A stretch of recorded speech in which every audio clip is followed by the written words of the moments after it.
성공하려고 시작했으면 열심히라도 한번 해봐야지. 이러지도 못하고 저러지도 못하고 여기 기우 저기 기우 반대면 자리도 차지도 못하고 갈등하는 이 한심한 젊은 청춘의 모습을 본 거예요.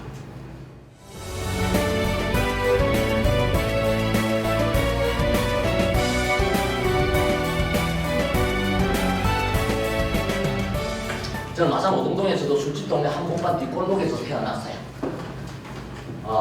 저희 아버지는 천하의 한량이셨어요. 우리 어머님이 고생을 많이 하셨어요. 낮에는 포장마차 하고 밤에는 술집 동네 아가씨들 빨랫감 수거해와서 세탁해주는 일로 저희들 키웠습니다. 자존심 상하는 일이 참 많았어요.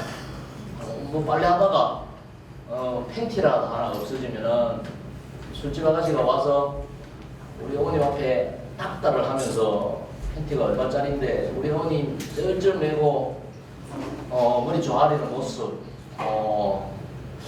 그때 결심을 했어요. 내 자식한테만큼은 이 지긋지긋하고 자존심 상하는 가난을 절대로 물려주지 말아야 되겠다.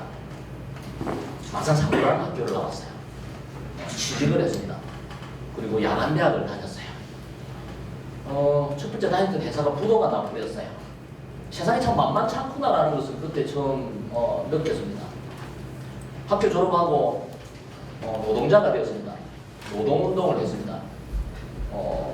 열심히 노동운동을 하다가 우여곡절을 겪고 세상에 대한 불평, 불만만으로는 내 인생을 바꿀 수 없겠다라는 생각을 했습니다. 세상과 정면 승부를 해야 되겠다라고 생각을 했습니다. 보따리 짊어지고 서울로 올라와서 보험영업 사원이 되었습니다.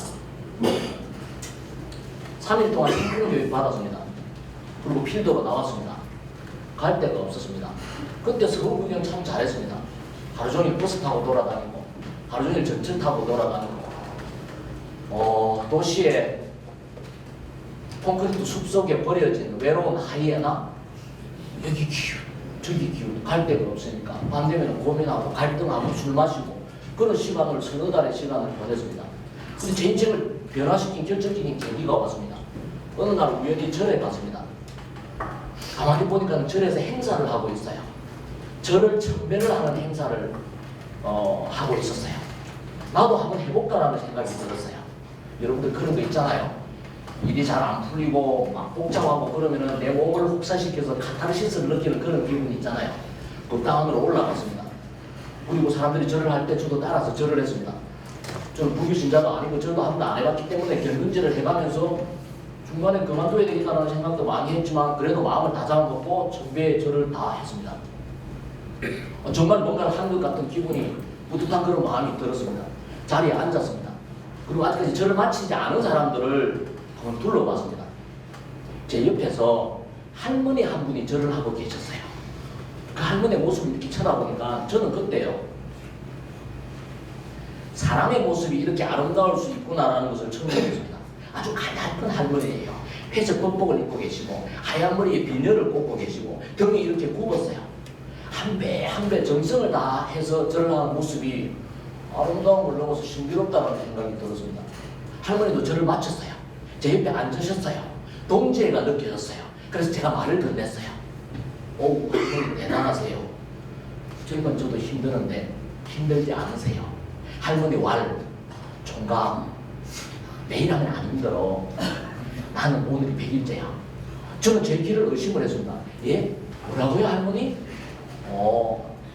오늘이 100일도 마지막 날이거든. 나는 100일 동안 절했어. 총각, 매일 하면 안 힘들어. 저는요, 할머니의 이 말씀이 쇠망치가 되어서 제 대갈박을 사정을 쥐 두드려 펴는 것 같은 느낌을 받았습니다. 제가 이 순간에 여러분들에게 이 이야기를 전하면서도 제 몸 세포 하나하나에 다 전율이 나는 것 같아요. 저는 20년이 훨씬 더 지났는데도 그 할머니의 모습을 잊을 수가 없어요. 아주 자글자글하게 주름이 잡혔고 이마에 소끌소끌하게 땀방울이 맺힌 상태에서 한방 웃음을 띄우면서 총각 매일 하면 안 힘들어. 나는 오늘 매일째야. 이 말씀이 제 인생을 바꿨습니다. 저는요, 그 땅 안에 사람들이 다 나가고 나서 혼자 앉아서 한참을 생각을 해봤습니다. 이렇게 힘든 저를 할머니는 무엇을 위해서 하실까 모르긴 해도 내가 추측하건대 당신 본인을 위해서 저를 하지는 않을 거다라고 생각을 했습니다. 80이 된 할머니가 더 이상 부귀영화를 누리겠다고 자기 자신을 위해서 저를 하겠어요. 모르긴 해도 추측해보건데 집에 아픈 사람이 있다든지 뭐 손주가 대학을 간다든지 그런 거 아니겠어요? 자기 자신을 위해서가 아니라 이타적인 기복을 위해서 기도를 할 거다라고 생각을 했습니다. 그런데 나는 뭐냐는 생각이 드는 거예요. 성공하려고 시작했으면 열심히라도 한번 해봐야지. 이러지도 못하고 저러지도 못하고 여기 기우 저기 기우 반대면 자리도 자지도 못하고 갈등하는 이 한심한 젊은 청춘의 모습을 본 거예요. 저는 그날 결심을 했습니다. 좋다. 나도 내 인생 걸어놓고 딱 100일만 해보자. 단 100일 동안은 내 영혼까지도 다 판단하는 마음으로 내가 할 수 있는 모든 노력을 다 기울여보자. 그러고 안 된다면 깨끗하게 손 들고 다른 길로 가자. 그렇게 저는 결심했습니다. 문방구에 가서 전지를 한 장을 샀어요. 큰 전지를 사서 제 자취방에다가 전지를 붙였습니다. 100일 기도하고 적었습니다. 내 인생에 날짜는 100일밖에 없다라고 생각을 했어요. 옆에다가 행동, 강령, 쉽게 명하고 적었습니다. 내가 마음만 먹으면 할 수 있는 것을 10개 항목을 적었습니다. 그러고 나서 다음날 100일 중에 제 인생의 하루가 시작이 되었습니다. 압구정동으로 갔습니다. 거기가 부자 동네라고 생각을 해서 거기서 부딪히기로 했습니다. 가가호 방문을 했습니다. 서울에 아는 사람이 하나도 없어서 이용하기가 굉장히 힘들었습니다. 우연히 전화번호 책을 펼쳐보니까 그게 2,000명이라는 하시라는 성을 가진 사람이 있었습니다. DM 작업을 시작을 했습니다. 천동 하석태 상경인사 올립니다. 저는 진양하시 사직국파 33채소 하석태입니다. 영업을 통해서 성공하고 싶은데 서울에 아는 사람이 하나도 없습니다. 근데 우연히 전화번호를 펼쳐보니까 2,000분의 형제분들이 계신다는 것을 알았습니다. 하시가 오늘 빚낼 사람이 되겠습니다. 저에게 글을 주십시오. 뭐 이런 DM을 보냈습니다. 일요일날 영업을 하기가 힘이 들었습니다. 한꺼번에 종교를 2개를 가졌습니다. 아침 먹고 나면 성당 가고 점심 먹고 나면 절에 갔습니다. 내가 할 수 있는 모든 일을 하루를 매일같이 살았습니다. 집에 돌아올 때 어떤 날은 다리가 아파서 계단을 한꺼번에 오르지 못해서 한참을 쉬어간 적도 있고 목이 아파서 침을 삼킬 수 없을 정도로 힘든 적도 있었지만 내가 집에 가서 100칸 중에 한 칸에 최선을 다해서 산 저희 하루를 기록할 수 있어서 너무너무 행복했습니다.